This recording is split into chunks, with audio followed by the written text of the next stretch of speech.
Other then my CS journey, ನಾನು BBC ಕಾಲೇಜಲ್ಲಿ part time lecturer ಆಗಿ ಗೆಸ್ಟ್ ಫ್ಯಾಕಲ್ಟಿ ಆಗಿ ವರ್ಕ್ ಮಾಡ್ತಾ ಇದ್ದೆ. ಡಿಸೆಂಬರಲ್ಲಿ ಡಿಕ್ಲೇರ್ ಆಗುತ್ತೆ, ವಿಷ್ಣು ನೀನು 2023 ಟೀಮನ್ನು ನೀನು ನಡ್ಸ್ಕೊಂಡು ಹೋಗ್ಬೇಕಾಗತ್ತೆ, ಪ್ರೆಸಿಡೆಂಟ್ಶಿಪ್ ತಗೋಬೇಕು, so you have to take it forward ಜೈಸೆ ಬಳ್ಳಾರಿ ಸ್ಟೀಲ್ ಸಿಟಿನ ಅಂತ ಹೇಳಿ ನನಗೆ ಒಂದು ಸ್ವಲ್ಪ ಜವಾಬ್ದಾರಿಯನ್ನು ಪಾಸ್ಟ್ ಪ್ರೆಸಿಡೆಂಟ್ಸ್ ಎಲ್ಲರೂ ಸೇರಿಕೊಂಡು ಕೊಡ್ತಾರೆ. ಒಬ್ಬನೇ ಹೋದರೆ ಮುಂದಕ್ಕೆ ಹೋಗ್ಬೋದು, ಟೀಮ್ ಜೊತೆಗೆ ಹೋದರೆ ಅತ್ಯಂತ ಮುಂದಕ್ಕೆ ಹೋಗ್ಬೋದು ಅಂತ ಒಂದು ಮಹಾನ್ ವ್ಯಕ್ತಿಗಳು ಹೇಳಿದರು.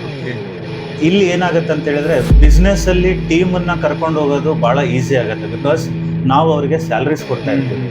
ಸೊ ಹಾಗಾಗಿ NGO ಅಂದ ತಕ್ಷಣ ಪೋಸ್ಟ್ ತೊಗೊಳೋದಕ್ಕೆ ಎಲ್ಲರೂ ಬಂದ್ಬಿಡ್ತಾರೆ, ಪೋಸ್ಟ್ ತೊಗೊಂಡ್ಮೇಲೆ ಕೆಲಸ ಮಾಡೋದಕ್ಕೆ ಕೆಲವೊಂದು ಜನನೇ ಸಾಥ್ ಕೊಡ್ತಾರೆ.